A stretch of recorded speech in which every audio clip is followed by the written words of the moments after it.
Here this demonstrates the differences between rope access system and a traditional Bose chair system with a fall rest as a backup. Our aim today is to show you a lot of the shortcomings that's found with a Bose chair, traditional fall rest backup, and the abilities of what we're able to do using rope access. First, I'm just going to demonstrate the basics, how to negotiate climbing over an edge off a roof, first using a Bose chair and then using a rope access system. So here we are about to sit over the edge. First thing you'll notice is that I am using a rope access backup system. We're not actually going to demonstrate dealing with the edge traditional fall arrest. The method is pretty well the same. There's so many inherent dangers involved with the fall arrest system that we're not going to use that. You involve putting your descender approximately where you need it to be. This is a rack and bar. It's pretty much the standard Bose chairs work. Figure 8s or giant genies.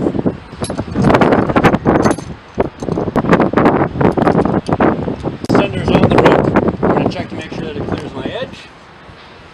I pull it up, attach my chair to the rope on my hook to keep it from sliding through. And then lower the whole chair down over the side.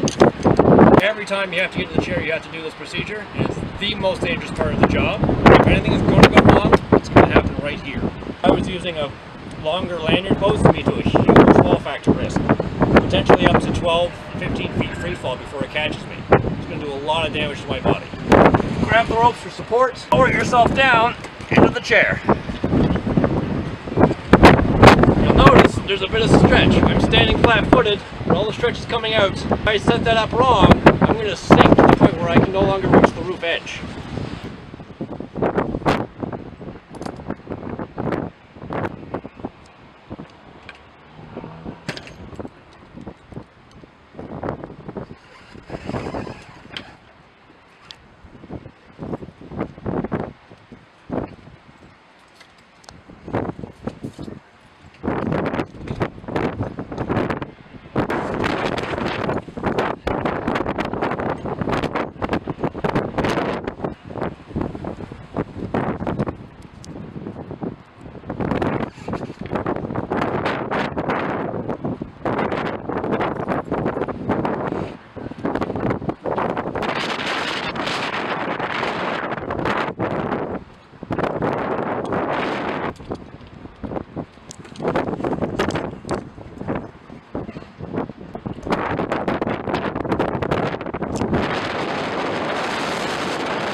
So we moved inside to demonstrate a couple specific flaws in the Bose chair system. First being the traditional fall arrest line attached to my back.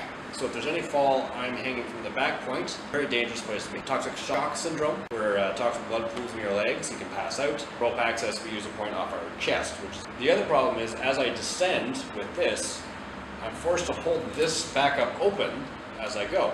Negates the point of it catching you. To descend, one hand on that rope only, and there's no fail-safe device if I should lose the grip in a free fall situation. Off the hook, descend down. Now all my weight is on that one hand. Basically feed that through with the rope back on the hook. You may notice here, I'm just sitting here. I'm not attached to the chair. My only point of attachment is my backup device on a separate line.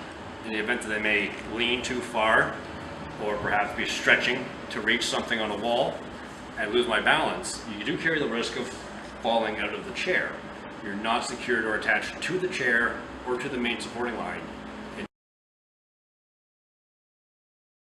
This particular device we use as a backup is a self-trailing device, so I don't need to hold it as I descend or ascend. The device I'm using to rappel with has two great features.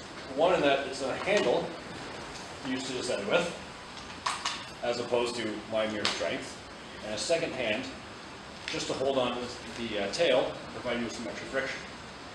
The other great feature of this panic switch. So if I go too far, it locks. And bring it back forward, reset, down I go. Now again, opposed to the chair, I have 2 points of attachment.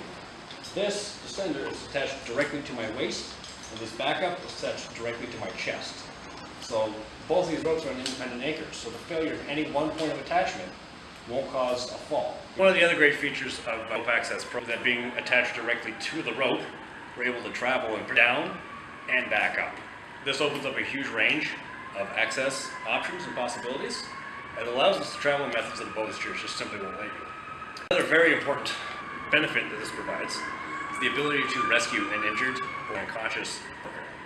Unlike Bose chairs with rope access, there are specifically thought out and approved rescue plans. Most Bose chair users will tell you that they have a way of rescuing someone. There are things that have been thought up on the fly and are not really tested in the field. I'll demonstrate very simple rope ascent using the same equipment that we use to come down with.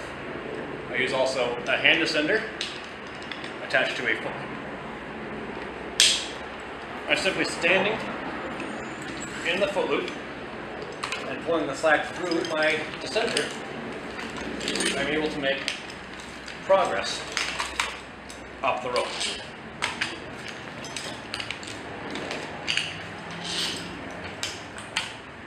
That's something that you absolutely cannot accomplish in a Bose chair.